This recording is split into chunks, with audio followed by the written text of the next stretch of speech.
receiver's longtime girlfriend, Kiara Washington, who was seriously injured in the crash that killed 23-year-old motorist Tina Tintor, had uploaded footage of Ruggs at Topgolf earlier in the night. The footage shows her giggling as Ruggs, in a black Adidas tracksuit, struggles to tee off at the resort, with the camera turning to show another pal at their table that was covered in glasses. The couple, who have a young daughter, were drinking Mai Tais at the resort, before leaving to go to a friend's house, the Las Vegas Review-Journal said, citing an impaired driving report prepared by police. Well, Topgolf is certainly getting a lot of attention because this was where Henry Ruggs was just hours before the crash. Quarterback Derek Carr mentioning earlier today how he received a text message from Ruggs around midnight about his golf swing, and it certainly has been an emotional day for Carr and the Raiders as they continue to process what has been happening. Overall, it was a day filled with a lot of raw emotions as interim head coach Rich Bisaccia and quarterback Derek Carr spoke to the media just hours ago. Bisaccia, in his opening statement, saying how the Raiders love Ruggs but are aware of how his actions has now altered the lives of not just his but also of many others. Derek Carr even tearing up a bit towards the end of his press conference when he spoke about what it was like to walk past Ruggs' locker today. There's no blueprint for this. There's no handbook that they give you for the obstacles that you occur, whether you're a parent, whether you're a teacher, whether you're, my dad drove a truck. So there's no blueprint for these things. And I just think we all lean on each other in there. There's a lot of other coaches that we have on staff that have a lot of experiences. We have players that have gone through other things. So I think we've done a good job of communicating with each other. I will tell you, I walked by and I, saw Henry's locker today, and for whatever reason that got me, like he's not going to be there, not because he's fast, not because of what he could do for me, but because of the person that he is and because I love him. And he literally texted me at midnight, golf swing, me and Hunter, how's my swing look? You guys need to help me, and bro, just seeing that and then getting the news when we woke up, I don't even know how am I supposed to handle that. And as you just heard right there, just chilling as Derek Carr mentioned that he had received a message from Ruggs at midnight about his golf swing. One thing is for sure, though, this team does know how to deal with adversity. The Raiders were back at practice today as they now prepare to take on the New York Giants for Week 9 of the NFL season. From Topgolf, I'm Tina Wynn. 23-year-old was driving in the Southwest Valley early Tuesday morning when police say former Raider Henry Ruggs slammed into her car, killing her and her dog. Sasha Loftus spoke with Tina's childhood friend tonight, and she joins us near Rainbow and Spring Valley Parkway with more. Sasha. Denise and Brian, Tina's best friend says she was with her just moments before this horrific crash happened. You can see this memorial is growing in her honor with balloons, candles, photos of Tina and her dog, Maxi. Now, her friend says they were just out for a walk with that dog, and she never imagined things would have ended like this. A candle lit for a young life stolen. Bojana Filipovic shares what she loved most about her best friend, Tina Tintor. She's brilliant, she's smart, she's intelligent, she's very charismatic. The 23-year-old and her dog were killed in this fiery crash at Rainbow and Spring Valley Parkway Tuesday morning. And Bojana was with her just moments before it happened. Her mom was calling me crying like, hey, can you check if it's the car? That's her car. She wasn't coming home. It's an outcome she never could have imagined. And police are now shedding light on what led up to the collision involving former Raider Henry Ruggs. This is the case of the state of Nevada versus Henry James Ruggs III. Investigators say Ruggs was going 156 miles per hour before he slammed into Tina's SUV and cited his blood alcohol level as 0.16. Twice the legal limit. Records obtained by our 8 News Now I-team describe Ruggs as uncooperative and incoherent at the hospital, yelling, slurring his speech, and trying to remove an IV from his arm. Now, as Bojana tries to move forward, she will always remember Tina's light. She's always wanting the good for everybody. And she knows the bond they shared will last forever. I love you very much. I'm sorry that I didn't get to say goodbye.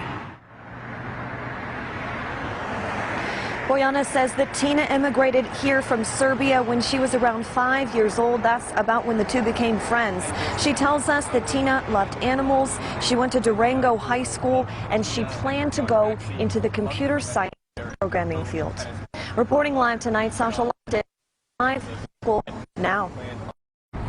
And people from the community continue to show support for the victim, Tina Tintor. A memorial is growing where that crash happened. Joe Moeller is at Rainbow and Spring Valley Parkway with reaction tonight. Joe?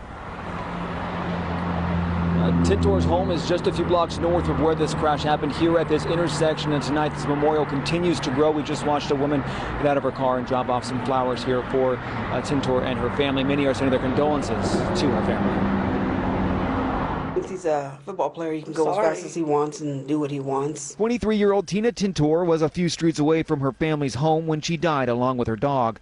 According to police, Henry Ruggs slammed into her SUV. They also say moments before the crash, he was going 156 miles per hour in his Corvette. I didn't think it'd be a neighbor, anybody. It's close. It's real close to home. Maria and Margaret Orozco live near the home of Tintor's family. And when we found out it was a female with her dog, now finding out that she lives right here, it's too close to home. It's sad. The district attorney did not believe Tintor was married or had kids. Just hold your loved ones tight. That's just it. Hold them tight. As flowers and candles continue to be dropped off, the support for her family continues to grow online, many sending their condolences to the Tintors. A family member at the home told us they do not want to speak at this time and will set up a fundraiser. Again, Tintor did live a few blocks away from here, although we do not know where exactly she was headed. She was going in that direction. Reporting live this evening, Joe Mulder, live, local now. Who tragically died in that crash. We now know her name is Tina Tintor. She's 23 years old, of Las Vegas. That's right, and tonight we are hearing stories of the Good Samaritans who tried to rescue her from the burning car. 13 Action News reporter Bree Guy talked to one man who put his life on the line to try and save her. You can see a memorial continues to grow at the crash site here on Rainbow. People have been stopping by all afternoon, leaving candles and flowers. I was able to talk with one of the brave Samaritans that tried to save the driver in the burning car. Tony Rodriguez did not hesitate, jumping right in, trying to save a life. I thought for sure we were going to be able to do something. The fire was so small at that time, and it grew fast, really fast. There was one person here with the fire extinguisher, a county worker. That didn't work. It wasn't enough. It was just so fast. She was still breathing. Everything we tried, it wasn't working. And the fire just grew so fast, and she was actually still alive. You can hear her breathing. And she had her seatbelt on, and I was trying to cut that away, and I just couldn't. And I was trying to do everything I could, for her. And trying to grab them by the shoulders and pull them out, and that wasn't working. They were pinned. The seatbelt was on. The airbags were in our way. The door was jammed. It was. Minutes seemed like hours. It had been at least maybe more than 10 minutes. Really? And it felt like a lifetime. I mean, Rodriguez wished he could have done more. The pain of a life lost, so hard to take. I'm sorry. I tried everything I could, and my friend as well. I'm sorry. It's something he'll never forget. You said you had her blood on your hands? Yeah, after noticing that's when I had actually left the scene, and I went home to go pray for her. Asked my girlfriend to pray.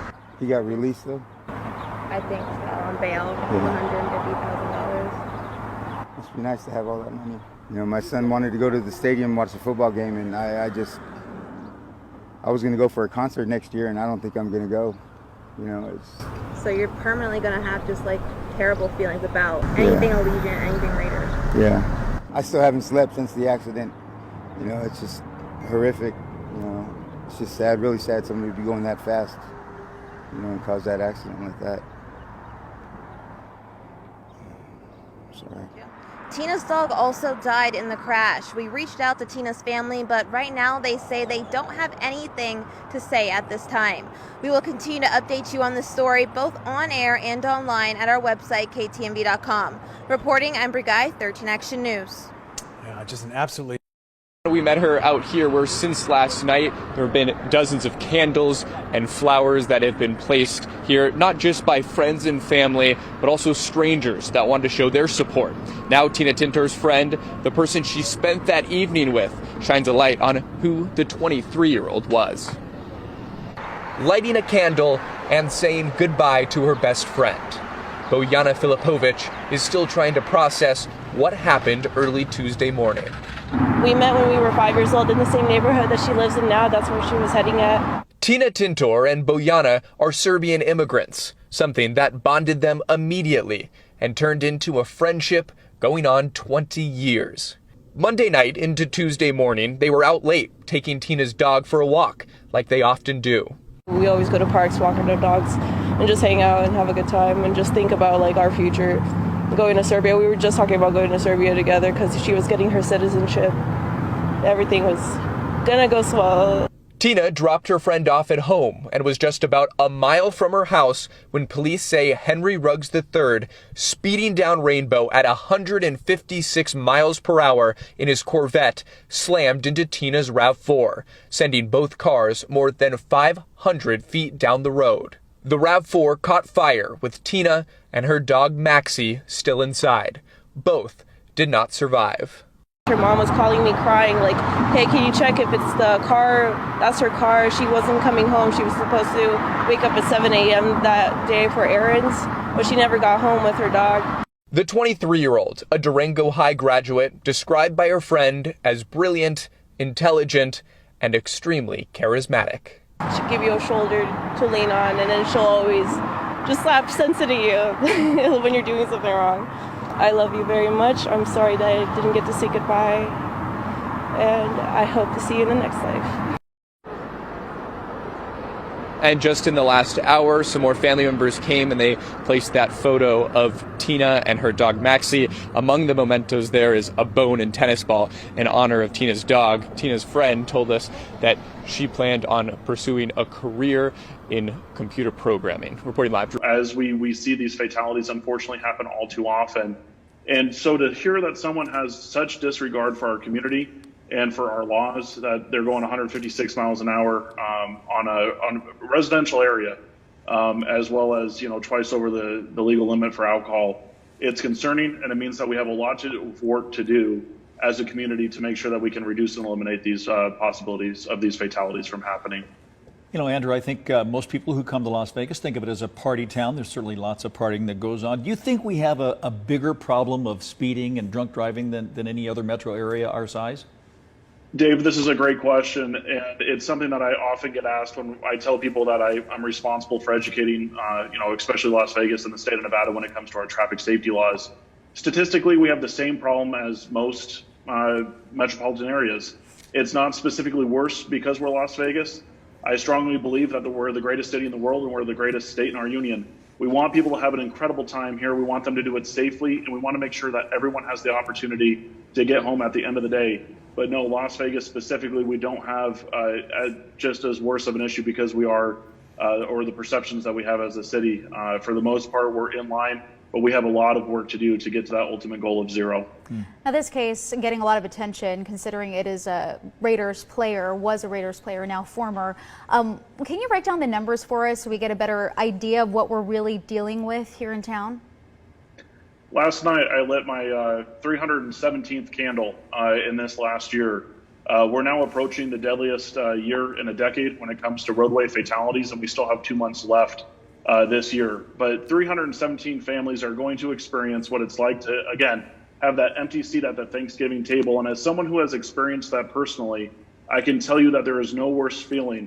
And so for us as a community to lose a 23-year-old with 316 other people so far this year, we really need to try to figure this out because unfortunately we're only going to continue to go up at this point. Andrew, you're with the Nevada Department of Public Safety. We always depend on you for the best answers on this topic. Thank you so much for joining us today. I really appreciate it. Thank you, Dave and Kalina. Of course.